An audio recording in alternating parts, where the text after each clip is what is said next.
안녕하세요. 재능 기부화제 티지엉클입니다. 최근 둘째의 결혼으로 중요한 시기임에도 자료를 올리지 못한 점 우선 사과드립니다.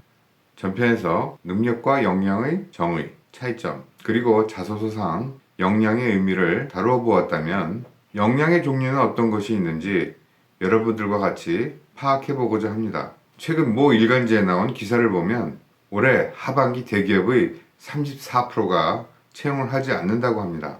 45.6%는 채용 계획이 있으나 나머지 20%는 미정이라는 상위 500대 기업을 모 유명 매체가 설문조사한 결과입니다.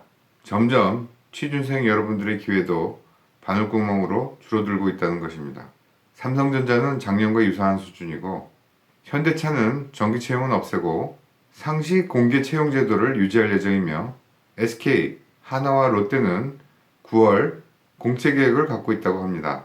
금융, 보험, 기계, 금속, 조선업계는 채용이 줄어들 것으로 예상되고 있습니다. 반면 정보통신, 의류, 신발 등 제조, 전자, 유통물류, 자동차, 식음료 분야는 작년 대비 6에서 18% 수준 증가 예상입니다. 한 가지 특이점은 롯데그룹인데 AI 채용 전형입니다. 자소서 등의 내용을 분석한 자료를 토대로 기업, 직무의 적합성을 평가한다고 하는데 이것이 의미하는 바가 뭘까요? 네, 그렇습니다.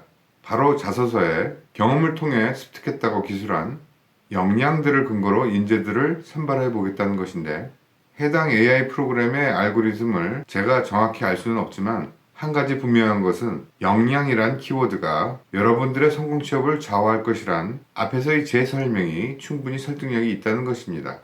여러분들 잘 아는 컴퓨터로 예를 들자면 프로세서가 무엇이고 램 메모리 용량이 얼마이고 그래픽 카드는 뭘 썼고 하드 메모리는 얼마라고 하는 하드웨어 사양은 능력입니다.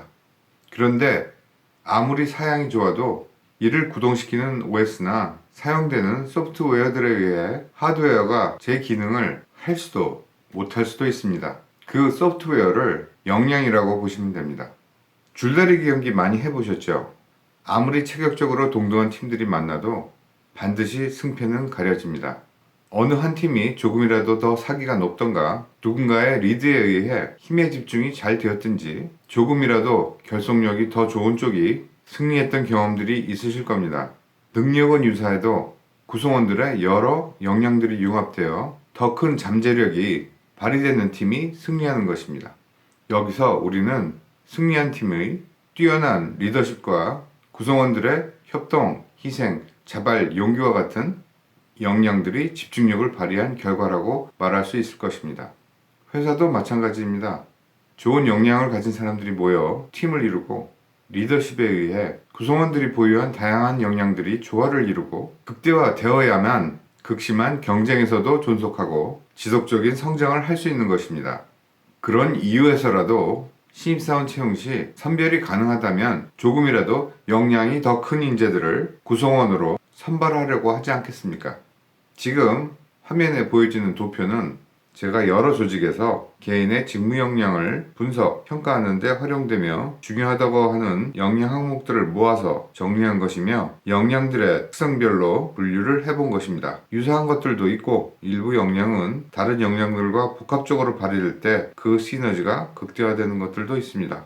특정 직무 수행을 위해 모든 역량 항목들에 대해 높은 수준의 역량을 요구하는 것은 아니며 일부 항목들은 조직 생활을 통해 점진적으로 강화될 수도 있으며 회사별, 직군별로 요구되는 기대 수준도 상이할 수도 있습니다. 역량 항목들 중 인성이나 감성 등은 상당 부분이 유년기 및 성장기를 통해 형성이 되고 성년이 되면서 완성 단계에 들어서며 잘 변하지 않게 됩니다. 이런 역량들은 개인이 인위, 가식적 방법으로 변화시키고자 해도 은연중 본 모습이 드러나게 되는 것들이어서 자연스럽게 받아들이시고 그 자체를 인정하는 것이 자신의 정체성을 갖는데 오히려 도움이 됩니다. 일부 역량이 부족하다면 그 단점을 숨기기보다 이를 다른 장점으로 보완해 나가는 것이 올바른 선택입니다. 대부분 면접 이전에 인적성 검사를 치르게 될 텐데 자소서에 피력한 인성, 감성 내용과 검사 결과가 상이하게 나오는 경우 문제가 될 것입니다. 추후 기회에 말씀드리겠지만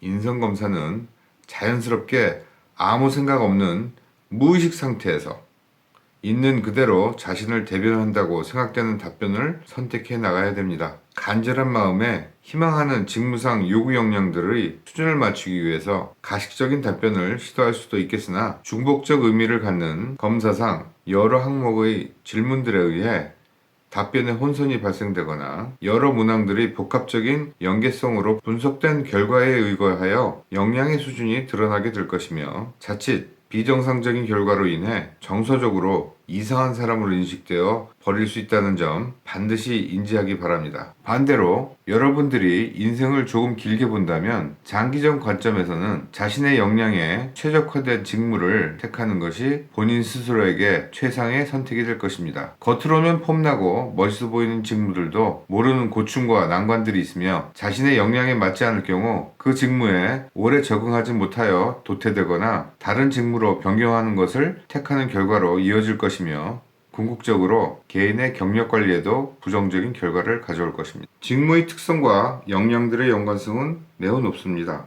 따라서 본인의 객관적 판단 또는 주위에서 본인을 잘 알고 지낸 가족, 지인들을 통해 자신의 역량들을 냉정하게 평가하는 것이 자소서 작성이나 성공 취업에 큰 도움이 될 것이라고 생각합니다. 도표에 나타나 있듯이 어느 역량들은 아주 낮은 수준에 머물러 있던 것도 어떤 계기나 경험을 통해 향후에도 성장할 수 있는 역량들도 있습니다.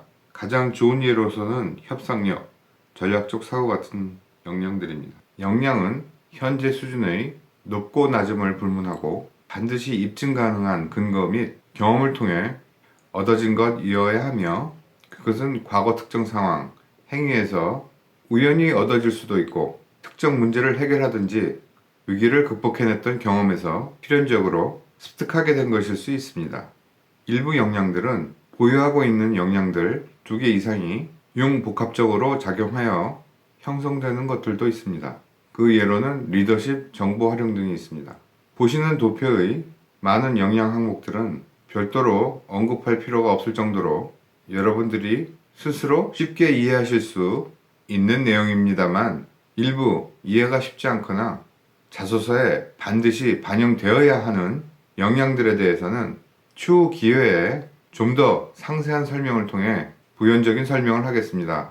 보시다시피 도표상 열거된 역량들은 모두 자소서에 나열할 수도 없고 자칫 너무 많은 역량들을 자소서에 기재하게 되면 여러분들의 정체성이 이상하게 표현될 수도 있습니다. 자소서에는 여러분이 희망하는 직무 또는 회사가 채용하고자 하는 직무를 수행하는 데 있어서 여러분들이 최적임자라는 것을 입증하는 데 필요한 핵심 역량을 중심으로 작성되어야 할 것입니다. 다음 편에는 자신의 핵심 역량을 선정하는 방법에 대해 말씀드리겠습니다. 내용이 좋으셨다면 구독과 좋아요 부탁드리겠습니다.